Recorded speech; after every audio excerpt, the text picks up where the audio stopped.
Hello everyone, एक नए video में आप सभी का फिर से स्वागत है। और आज हम इस वीडियो में फंडामेंटल राइट्स यानी मूल अधिकार की जितने भी प्रीवियस ईयर के क्वेश्चन पूछे गए हैं, हम उन सभी क्वेश्चनों पे आज चर्चा करेंगे, ठीक है। और इसके पहले हमने नागरिकता और राज्यों के पुनर्गठन से संबंधित जितने भी प्रीवियस ईयर के क्वेश्चन आए हुए हैं और या तो आने वाले हैं, उन सभी क्वेश्चनों को हमने डिस्कस किया था। तो इसके पहले आप उस वीडियो को जरूर देखें। तो आज हम इस वीडियो में फंडामेंटल राइट्स से जितने भी क्वेश्चन पूछे गए हैं या पूछे जा सकते हैं, हम उन सभी क्वेश्चनों पर चर्चा करेंगे, ठीक है। तो चलिए वीडियो को शुरू करते हैं। इसके पहले अगर आप हमारे चैनल पर नए हैं तो चैनल को सब्सक्राइब कर लीजिएगा। अगर ये वीडियो अच्छा लगे तो ज़्यादा से ज़्यादा शेयर कीजिएगा और वीडियो को लाइक ज़रूर कीजिएगा, ठीक है। तो चलिए हम क्वेश्चन को शुरू करते हैं। जैसे हमारा अब पहला क्वेश्चन दिया है। अच्छा, क्वेश्चन शुरू करने से पहले हम एक बार इम्पॉर्टेंट जो आर्टिकल दिए हुए हैं मौलिक अधिकार यानी फंडामेंटल राइट्स के जितने भी मूल अधिकार के जितने भी आर्टिकल दिए हुए हैं जो इम्पोर्टेंट हैं, हम उन पे एक बार चर्चा कर लेते हैं, एक बार एक नज़र देख लेते हैं। तो जिससे हमें क्वेश्चन करने में क्या होगी, थोड़ी आसानी होगी। जैसे हमारा पहला दिया है कि समानता का जो अधिकार है आर्टिकल 14 से 18 तक इसका प्रावधान किया गया है। आर्टिकल 14 से 18 तक ये समानता का अधिकार का प्रावधान किया गया है। स्वतंत्रता का अधिकार जो है आर्टिकल 19 टू 22 यानी 19 से लेके 22 तक इसका प्रावधान किया गया है। शोषण के विरुद्ध अधिकार जो है अनुच्छेद 23 से 24 तक इसका प्रावधान किया गया है। धर्म की स्वतंत्रता का अधिकार अनुच्छेद 25 से 28 तक इसका प्रावधान किया गया है। और संस्कृति और शिक्षा संबंधी जो अधिकार हैं ये अनुच्छेद 29 से 30 तक इसका प्रावधान किया गया, यानी आर्टिकल 29 और 30 में इसका प्रावधान किया गया संस्कृति और शिक्षा संबंधी अधिकार का। और संवैधानिक उपचारों का जो अधिकार है इसको अनुच्छेद 32 में इसका प्रावधान किया गया है, ठीक है। जो मूल रूप से हमारे जो अधिकार थे वह टोटल 7 थे, लेकिन संपत्ति के अधिकार को हटा दिया गया। अब देखिए यहाँ पे दिया ना कि संपत्ति का जो अधिकार था अनुच्छेद 31 के तहत संपत्ति का अधिकार दिया गया था, जो 44वें संविधान संशोधन अधिनियम 1978 द्वारा मूल अधिकारों की सूची से इसको हटा दिया गया। इसे संविधान के भाग 12 अनुच्छेद 300 का के तहत अब कौन सा अधिकार बना दिया गया, कानूनी अधिकार बना दिया गया। तो इसलिए मूल अधिकार जब संविधान लागू हुआ था उसमें टोटल 7 मौलिक अधिकार दिए गए थे, लेकिन संपत्ति के अधिकार को 44वें संविधान संशोधन अधिनियम 1978 के द्वारा हटा करके एक कानूनी अधिकार बना दिया गया। किसमें, आर्टिकल 300 क में, ठीक है। तो चलिए हम अब चलिए मैं आगे एक एक करके, जैसे समानता का अधिकार आर्टिकल 14 से लेकर के 18 तक दिया है, तो आर्टिकल 14, 15, 16, 17, 18 में क्या क्या दिया है हम उस पर एक बार चर्चा करते हैं। जैसे अगला हमारा दिया है कि अब समानता का जो अधिकार है आर्टिकल 14 से 18 तक इसका प्रावधान किया गया। तो आर्टिकल 14 में क्या प्रावधान किया गया कि विधि के समक्ष समानता यानी विधि के समक्ष समानता एवं विधियों के समान संरक्षण का प्रावधान आर्टिकल 14 में किया गया। और धर्म, मूल वंश, लिंग और जन्म स्थान के आधार पर विभेद का प्रतिषेध आर्टिकल 15 में इसका प्रावधान किया गया। लोक नियोजन के विषय में अवसर की समता आर्टिकल 16 में इसका प्रावधान किया गया है। अस्पृश्यता का अंत और उसका आचरण निषिद्ध आर्टिकल 17 में इसका प्रावधान किया गया। सेना या विद्या संबंधी सम्मान के सिवाय सभी उपाधियों पर रोक अनुच्छेद 18 के तहत इसका प्रावधान किया गया है, ठीक है। अब आगे हम चलते हैं। आगे हमारा दिया कि स्वतंत्रता का अधिकार जो है अनुच्छेद 19 से लेके 22 तक इसका प्रावधान किया गया। इसमें 6 अधिकारों की सुरक्षा यानी वाक एवं अभिव्यक्ति, सम्मेलन, संघ और संचरण, निवास, वृत्ति का प्रावधान किया गया आर्टिकल 19 के तहत, ठीक है। अपराधों के लिए दोष सिद्धि के संबंध में संरक्षण का जो प्रावधान है अनुच्छेद 20 में इसका प्रावधान किया गया है। प्राण एवं दैहिक स्वतंत्रता का संरक्षण जो है अनुच्छेद 21 में इसका प्रावधान किया गया। प्रारंभिक शिक्षा का अधिकार अनुच्छेद 21A के तहत प्रावधान इसका किया गया है। कुछ दशाओं में गिरफ्तारी और निरोध से संरक्षण का जो प्रावधान है अनुच्छेद 22 में इसका प्रावधान किया गया है, ठीक है। और आगे अब हम देखते हैं। आगे हमारा दिया है कि शोषण के विरुद्ध अधिकार यानी शोषण के विरुद्ध जो अधिकार जो दिया है वह आर्टिकल 23 और 24 में इसका प्रावधान किया गया है। तो जिसमें पहला आर्टिकल 23 के तहत बलात्संग का प्रतिषेध आर्टिकल 23 के तहत दिया गया है। और कारखाने आदि में बच्चों की नियोजन का जो प्रतिषेध दिया गया अनुच्छेद 24 के तहत दिया गया है, ठीक है। अब हम आगे इस पे और चर्चा करते हैं। आगे हमारा दिया है कि धर्म की स्वतंत्रता का अधिकार। ये क्या है, चौथा दिया जो धर्म की स्वतंत्रता का अधिकार कहाँ से कहाँ तक, अनुच्छेद 25 से लेकर के 28 तक इसका प्रावधान किया गया है। जिसमें सबसे पहले अनुच्छेद 25 में दिया गया है कि अंतःकरण की ओर धर्म के अबाध रूप से मानने, आचरण और प्रचार करने की स्वतंत्रता आर्टिकल 25 के तहत दिया गया है। और धार्मिक कार्यों के प्रबंध की स्वतंत्रता अनुच्छेद 26 के तहत दिया गया है। किसी धर्म की अभिवृद्धि के लिए करों के संदाय के बारे में स्वतंत्रता अनुच्छेद 27 के तहत दिया गया। ठीक है, कुछ शिक्षा संस्थानों में धार्मिक शिक्षा या धार्मिक उपासना में उपस्थित होने के बारे में स्वतंत्रता जो अनुच्छेद 28 के तहत दिया गया है। ठीक है, इन सभी अनुच्छेदों को आप एक अच्छे तरीके से तैयार कर लीजिएगा, ताकि इनसे ही ज्यादा क्वेश्चन पूछे जाते हैं। यानी सभी जो क्वेश्चन पूछे जाते हैं इन्हीं के इर्द गिर्द पूछे जाते हैं। जो हमारे 6 मौलिक अधिकार दिए गए हैं इन्हीं से रिलेट करके सभी क्वेश्चन को पूछा जाता है। तो फ्रेंड्स, अगर ये वीडियो अच्छी लग रही हो तो आप चैनल को सब्सक्राइब और वीडियो को लाइक जरूर कीजिएगा, और वीडियो को ज़्यादा से ज़्यादा शेयर जरूर कीजिएगा। ठीक है, अब हम आगे चर्चा करते हैं। इसका दिया 5वां नंबर कि संस्कृति और शिक्षा संबंधी जो अधिकार हमको दिया गया है ये कहाँ से कहाँ तक है। आर्टिकल 29 और 30 में इसका प्रावधान किया गया है, जिसमें अल्पसंख्यकों की भाषा, लिपि और संस्कृति सुरक्षा अनुच्छेद 29 में इसका प्रावधान किया गया है। और बी वाला दिया है कि शिक्षा संस्थान की स्थापना और प्रशासन करने का अल्पसंख्यक वर्गों का जो अधिकार है आर्टिकल 30 के तहत दिया गया है। ठीक है, आगे जो हमारा मौलिक अधिकार दिया गया है कौन सा है, ये संवैधानिक उपचारों का अधिकार दिया गया है। मतलब इसमें मूल अधिकारों को प्रवर्तित कराने के लिए उच्चतम न्यायालय जाने का जो अधिकार दिया गया है इसी में शामिल है, जिसमें याचिकाएं शामिल है। पहला हमारा है कि बंदी प्रत्यक्षीकरण। पहला क्या है, बंदी प्रत्यक्षीकरण। दूसरा क्या है, परमादेश। और तीसरा क्या है, प्रतिषेध। और एक उत्प्रेषण। और 5वां क्या दिया, अधिकार परीक्षा। ये संवैधानिक उपचारों का जो अधिकार दिया है आर्टिकल 32 के तहत दिया गया। ठीक है, और हम आगे अब चर्चा इस पे करते हैं। आगे है कि ऐसे मूल अधिकार जो केवल भारतीयों को दिए गए हैं, ना कि विदेशियों को। जो केवल भारतीय मूल निवासी हैं उनको जो अधिकार दिए गए हैं, जो भारतीयों को, विदेशियों को नहीं दिया गया। तो कौन कौन से अनुच्छेद है, अनुच्छेद जो 15 है, अनुच्छेद 15 के तहत क्या क्या आ गया है कि केवल धर्म, मूल वंश, जाति, लिंग, जन्म स्थान के आधार पर विभेद का जो प्रतिषेध दिया गया है आर्टिकल 15 के तहत दिया गया है। और दूसरा दिया है कि लोक नियोजन के विषय में अवसर की समता अनुच्छेद 16 के तहत दिया गया है। और विचार, अभिव्यक्ति, सम्मेलन, संघ, संचरण, निवास तथा वृत्ति की स्वतंत्रता जो है अनुच्छेद 19 के तहत दिया गया है। अल्पसंख्यक को शिक्षा एवं संस्कृति संबंधी जो अधिकार दिया गया है अनुच्छेद 29 के तहत दिया गया है। और अल्पसंख्यकों को अपने धर्म के प्रचार हेतु शिक्षा संस्थानों की स्थापना का जो अधिकार है आर्टिकल 30 के तहत दिया गया। ये जो हमारे article 15, article 16, article 19, article 29, article 30, ये जो अधिकार है केवल हमारे भारतीयों को दिए गए हैं, ना कि विदेशियों को दिए गए। ये मूल अधिकार केवल भारतीय लोगों को ही दिए गए हैं, ना कि विदेशियों को दिए गए। ठीक है, अब हम आगे क्वेश्चन पे आते हैं। जैसे हमारा पहला क्वेश्चन दिया है कि भारतीय संविधान के किस भाग को मैग्ना कार्टा की संज्ञा दी गई है। यानी ये क्वेश्चन काफी बार पूछा भी गया है कि संविधान के किस भाग को मैग्ना कार्टा की संज्ञा दी गई है। तो भारत के संविधान के भाग 3 को मैग्ना कार्टा की संज्ञा दी गई है, जिसमें मौलिक अधिकारों का प्रावधान किया गया है। ठीक है, अब हम आगे अपने क्वेश्चन पे चलते हैं। जैसे दिया कि निम्नलिखित में से किस अनुच्छेद में उपाधियों की समाप्ति का प्रावधान किया गया है। अच्छा, उपाधियों की समाप्ति का प्रावधान मतलब क्या होता है कि जैसे पहले लोग जो उपाधियां अपने नाम के आगे लगाते थे, जैसे महाराजा धीराज और महाराजा और राजा की जो उपाधि लगाते थे, इन सभी उपाधियों पे आर्टिकल 18 के तहत रोक लगा दी गई है। केवल अनुच्छेद 18 के तहत उसी उपाधि को आप लगा सकते हैं। जैसे विद्या या सेना संबंधी जो आपको मतलब अवार्ड दिए गए हैं, या तो जो आपको पद दिया गया है उसी पद को आप लगा सकते हैं, या अन्यथा आप किसी अन्य पद को, मतलब आप किसी अन्य उपाधि को नहीं लगा सकते। तो निम्नलिखित में से किस अनुच्छेद में उपाधियों की जो समाप्ति दी गई है, किस संविधान के किस प्रावधान के तहत दी गई है, किस अनुच्छेद के तहत दी गई है। तो अनुच्छेद ए जो है हमारा अनुच्छेद 18 के तहत दिया गया है। ठीक है, आगे अब हमारा दिया है क्वेश्चन कि निम्नलिखित में से कौन सा अनुच्छेद भारतीय संविधान के मौलिक अधिकारों के स्वतंत्रता का अधिकार के अंतर्गत है। मौलिक अधिकारों के स्वतंत्रता के अधिकार का अंतर्गत है। तो मौलिक अधिकारों के स्वतंत्रता का अधिकार जो दिया है हमने अभी को बताया, अनुच्छेद जो है ये अनुच्छेद कहाँ से कहाँ तक दिया है।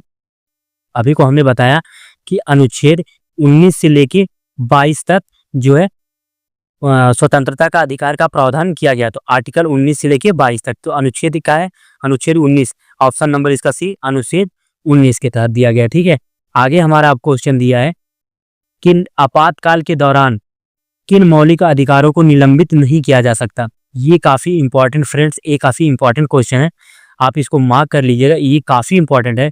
क्योंकि ये बार बार क्वेश्चन आया हुआ है, कहीं ना कहीं से घुमा फिरा के कहीं ना कहीं एग्जामिनर इस क्वेश्चन को थोड़े से लैंग्वेज को चेंज करके ही बनाया है। लेकिन बट इस क्वेश्चन को क्या किया है कि कई बार एग्जामिनर क्या किया दिया हुआ है। जैसे ये क्वेश्चन ESI UPSI में भी पूछा हुआ है, ये PCS में भी पूछा हुआ है, ये IS के प्री में भी आया हुआ है। ठीक है, तो ये क्वेश्चन काफी बार पूछा हुआ है कि आपातकाल के दौरान किन मौलिक अधिकारों को निलंबित नहीं किया जा सकता। तो आर्टिकल जो देखिए इसमें दिया, मैंने इस एक्सप्लेनेशन भी इसके नीचे लिख के दिया है कि ताकि आप इस क्वेश्चन को करें तो उसके पहले एक्सप्लेनेशन को अच्छे से पढ़ लें, जिससे आपको ये मतलब पता चल जाए कि हाँ कहाँ कहाँ से क्या क्या चीजें दी हैं। जैसे राष्ट्रीय आपातकाल की सक्रियता के दौरान अनुच्छेद 20 और 21 में प्रत्याभूत अधिकारों को छोड़ करके इन्हें निलंबित किया जा सकता है। अनुच्छेद 19 में उल्लेखित 6 मूल अधिकारों को तब स्थगित किया जा सकता है जब युद्ध या विदेशी आक्रमण के आधार पर राष्ट्रीय आपातकाल की घोषणा की गई हो। इन्हें सशस्त्र विद्रोह यानी आंतरिक आपातकाल के दौरान स्थगित नहीं किया जा सकता। तो हम बता दें कि आपातकाल के दौरान किन मौलिक अधिकारों को निलंबित नहीं किया जा सकता। तो अनुच्छेद 20 और 21 के तहत जो मौलिक अधिकार दिए गए हैं उन मौलिक अधिकारों को निलंबित नहीं किया जा सकता। लेकिन राष्ट्रीय आपातकाल की सक्रियता के दौरान 20 और 21 को तो निलंबित नहीं किया जा सकता, लेकिन अनुच्छेद 19 के तहत 6 जो मूल अधिकार दिए गए हैं इनको निलंबित किया जा सकता है। लेकिन तब जब युद्ध या विदेशी आक्रमण के आधार पर राष्ट्रीय आपातकाल की घोषणा की गई हो तब इनको निलंबित किया जा सकता है। नहीं तो अगर सशस्त्र विद्रोह यानी आंतरिक आपातकाल लागू किया गया हो तब इनको निलंबित नहीं किया जा सकता। तो इसलिए ऑप्शन नंबर इसका क्या होगा, अनुच्छेद 20 और 21 के दौरान आपातकाल के दौरान आर्टिकल 20 और 21 को निलंबित किया जा सकता है। ठीक है, तो आप इस क्वेश्चन को अच्छे तरीके से समझ लीजिएगा और अच्छे तरीके से तैयार कर लीजिएगा। ठीक है, और हमारा अब अगला क्वेश्चन दिया है कि भारतीय संविधान के अनुच्छेद 15 के अनुसार राज्य केवल किन आधारों पर भेदभाव नहीं करेगा। तो राज्य केवल किन आधारों पर भेदभाव नहीं करेगा, उसमें दिया है धर्म, जाति, वर्ग, लिंग और इसमें जन्म स्थान के आधार पर, ना कि वंश के ना कि निवास स्थान पे।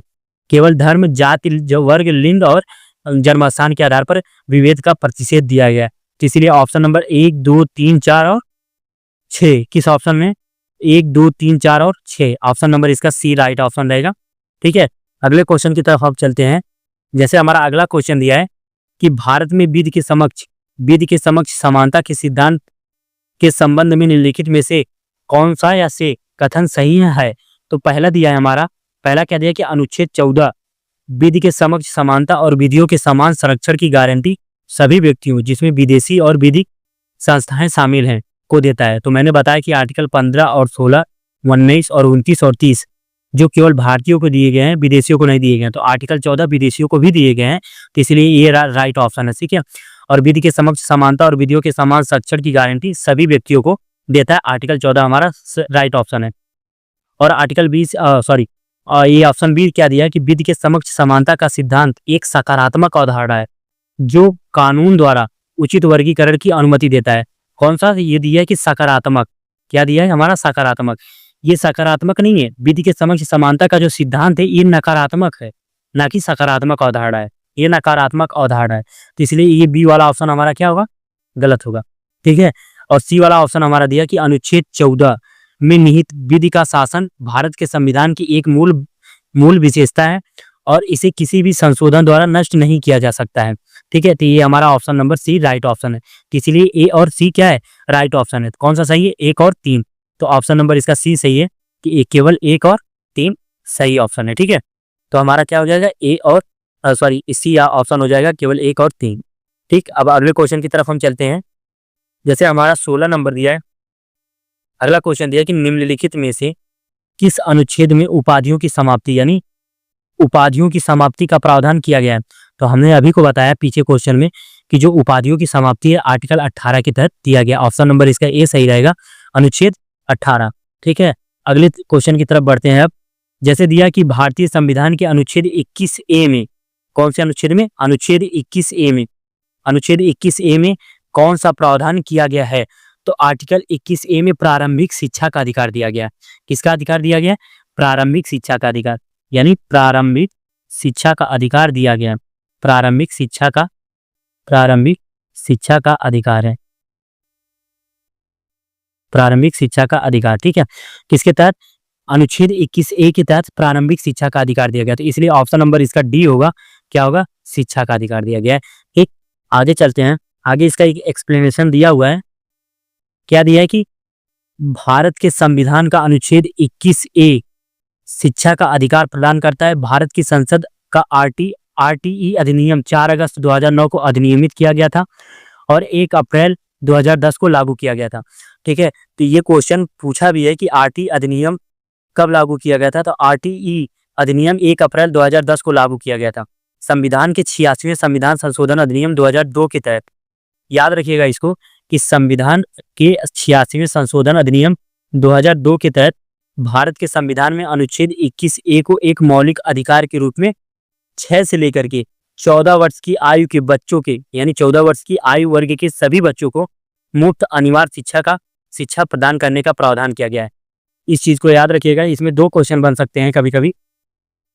जैसे एक क्वेश्चन बन सकता है कि आरटीई अधिनियम कब लागू किया गया था, तो 1 अप्रैल 2010 को आरटीई अधिनियम लागू किया गया था। ठीक है, और शिक्षा का अधिकार यानी 21A के तहत प्रारंभिक शिक्षा का अधिकार मौलिक अधिकार कब बनाया गया, तो 86वें संविधान संशोधन अधिनियम 2002 के तहत इसे बनाया गया, जिसमें 6 से लेकर 14 वर्ष की आयु वर्ग के सभी बच्चों को मुफ्त और अनिवार्य शिक्षा प्रदान करने का प्रावधान किया गया है। ठीक है, अब हम अपने अगले क्वेश्चन की तरफ चलते हैं।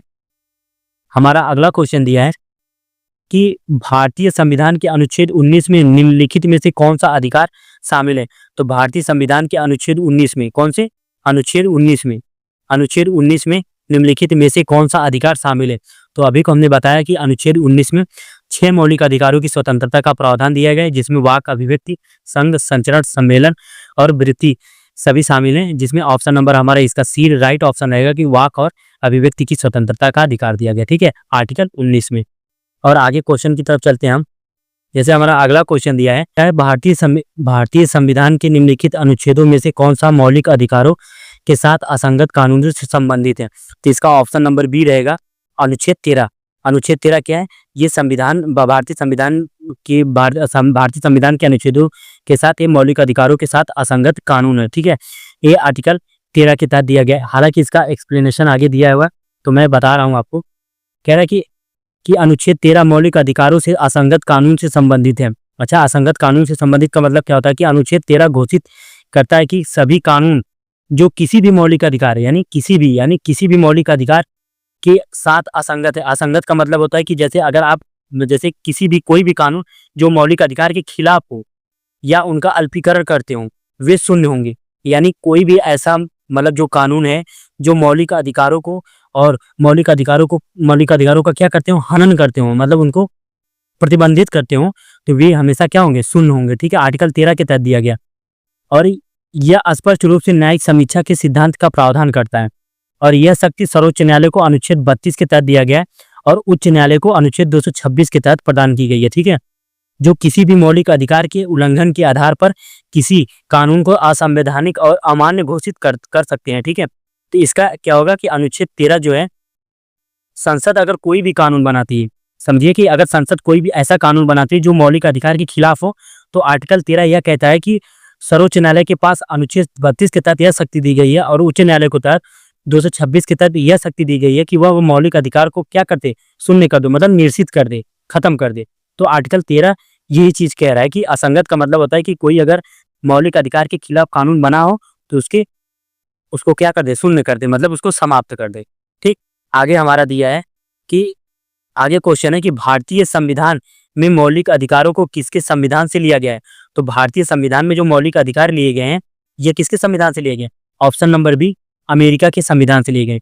मैंने इसके पहले दूसरे वीडियो में ही किसके संविधान से कौन सा चीज लिया गया है सभी उसमें हमने डिस्कस किया है, तो आप उस वीडियो को जाके जरूर देखें ताकि आप उन सभी क्वेश्चनों को कर सकें। जो मौलिक अधिकार जैसे किसके संविधान से लिया गया है, राज्य के नीति निर्देशक तत्व किसके संविधान से लिया गया है, जो भी है जैसे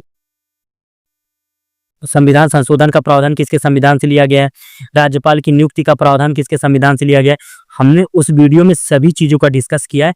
तो आप जाके उन सभी वीडियो को जरूर देखें। ठीक है, तो मौलिक अधिकारों का जो स्रोत लिया गया है भारतीय के संविधान में, ये अमेरिका के संविधान से लिया गया। ऑप्शन नंबर इसका बी सही रहेगा। ठीक है, और अगला क्वेश्चन हमारा दिया है कि निम्नलिखित में से किसने 9 न्यायाधीशों की संवैधानिक पीठ का नेतृत्व किया जिसने निजता के अधिकार को मौलिक अधिकार घोषित किया था? तो ऑप्शन नंबर इसका ए रहेगा, जे.एस. खेहर ने किया था। ठीक है, और अब आगे एक्सप्लेनेशन दिया है कि जे.एस. खेहर कौन थे। अभी जे.एस. खेहर जो थे ये 9 न्यायाधीशों की संवैधानिक पीठ का नेतृत्व किया जिसने निजता के अधिकार को मौलिक अधिकार घोषित किया था। निजता के अधिकार को मौलिक अधिकार घोषित किया था, जो 24 अगस्त 2017 को भारत के संविधान के तहत संरक्षित भारत के सर्वोच्च न्यायालय के एक ऐतिहासिक निर्णय, मतलब भारत के सर्वोच्च न्यायालय ने एक ऐतिहासिक निर्णय लिया और निजता के अधिकार को मौलिक अधिकार घोषित किया। अच्छा, जगदीश सिंह खेहर जो थे भारत के पूर्व और 44वें मुख्य न्यायाधीश थे। उन्होंने 2017 में सीजेआई के रूप में नियुक्ति प्रदान की थी। ठीक, मतलब नियुक्त हुए थे। ठीक, तो ये जे.एस. खेहर जो थे ये भारत के 44वें मुख्य न्यायाधीश थे। ठीक, अगले क्वेश्चन की तरफ हम बढ़ते हैं। जैसे हमारा अगला क्वेश्चन दिया है कि भारतीय संविधान का कौन सा अनुच्छेद जीवन और व्यक्तिगत स्वतंत्रता के संरक्षण से संबंधित है? तो ये भारतीय संविधान का कौन सा अनुच्छेद जीवन और व्यक्तिगत स्वतंत्रता के संरक्षण से संबंधित है? आर्टिकल इसका 21 रहेगा, अनुच्छेद नंबर बी, जिसमें निजता का भी अधिकार दिया गया है। तो भारतीय संविधान का कौन सा अनुच्छेद जीवन और व्यक्तिगत स्वतंत्रता के संरक्षण से संबंधित है? तो अनुच्छेद 21। ठीक है, और आगे हमारा आप क्वेश्चन दिया हुआ है। आगे क्वेश्चन है कि निम्नलिखित में से कौन सा मौलिक अधिकार भारत के नागरिकों के लिए उपलब्ध है और विदेशियों के लिए उपलब्ध नहीं है? तो इसके पहले मैंने बताया कि आर्टिकल 15 और 16 और 19, 29 और 30 ये सभी जो मौलिक अधिकार हैं, ये मौलिक अधिकार केवल भारतीयों को दिए गए हैं, ना कि विदेशियों को। इसी में पूछ रहा है कि अधिकार भारत के नागरिकों के लिए उपलब्ध है, विदेशियों के लिए नहीं उपलब्ध है। तो ये ऑप्शन नंबर हमारा सी रहेगा कि सार्वजनिक, ये आर्टिकल 16 के तहत जो दिया गया मौलिक अधिकार है, सार्वजनिक रोजगार के मामलों में समानता केवल भारतीयों को दिया गया, ना कि विदेशियों को दिया गया। ठीक है, और आगे हमारा क्वेश्चन अब दिया है कि विधि के समक्ष समानता के संदर्भ में निम्नलिखित कथनों पर विचार कीजिए। तो विधि के समक्ष समानता के संदर्भ में निम्नलिखित कथनों पर विचार कीजिए। तो पहला दिया है कि प्रत्येक नागरिक विधि के समक्ष समान होते हैं, ये हमारा राइट ऑप्शन है। कि दूसरा दिया है, कह रहा है कि प्रत्येक नागरिक को न्यायालय द्वारा निष्पक्ष सुनवाई का अधिकार है, ये भी हमारा राइट ऑप्शन है। इसलिए इसका पहला और दूसरा दोनों सही ऑप्शन है। इसलिए ऑप्शन नंबर इसका सी होगा कि कौन सा, 1 और 2 दोनों, यानी दोनों ऑप्शन हमारे क्या होंगे, सही होंगे। ठीक है, अगला अब हमारा क्वेश्चन दिया है कि इंदिरा साहनी केस का संबंध निम्नलिखित में से किस विषय से है? तो इंदिरा साहनी केस का संबंध जो था ये ऑप्शन नंबर बी, पिछड़ा वर्ग आरक्षण से संबंधित था। इसलिए ऑप्शन नंबर इसका बी रहेगा, पिछड़ा वर्ग आरक्षण से। और अगला क्वेश्चन हमारा आप दिया है कि भारतीय संविधान के अनुच्छेद 17 के संदर्भ में, अनुच्छेद 17 कौन सा, अनुच्छेद 17 के संदर्भ में निम्नलिखित कथनों पर विचार कीजिए। एक ऐसे व्यक्ति जिसे अस्पृश्यता के तहत दोषी करार दिया जाए संसद या राज्य विधानमंडल का चुनाव नहीं लड़ सकता, ये राइट ऑप्शन है। दूसरा दिया कि सिविल अधिकार संरक्षण अधिनियम 1955 व्यक्तियों के सामाजिक बहिष्कार या धार्मिक सेवाओं से उसके बहिष्कार को अस्पृश्यता के तहत अपराध मानता है, ये हमारा रॉन्ग ऑप्शन। पहला कैसे दिया कि एक व्यक्ति जिसे अस्पृश्यता के तहत दोषी करार दिया गया है वो संसद या राज्य विधानमंडल का चुनाव नहीं लड़ सकता। क्यों नहीं लड़ सकता? क्योंकि अगर कोई व्यक्ति, अस्पृश्यता का अंत का मतलब क्या होता है, अस्पृश्यता का संबंध किससे होता है कि छुआछूत से होता है। अगर कोई व्यक्ति छुआछूत का दोषी पाया हो, जैसे वह एक दूसरे व्यक्ति से कहता है कि मैं इसको नहीं मतलब टच करूंगा, ये छोटी कास्ट का है, ये अदर कास्ट का है, तो उसको अगर इस मामले में दोषी पाया जाता है तो वह न तो संसद का चुनाव लड़ सकता है, न ही राज्य विधानमंडल का चुनाव लड़ सकता है।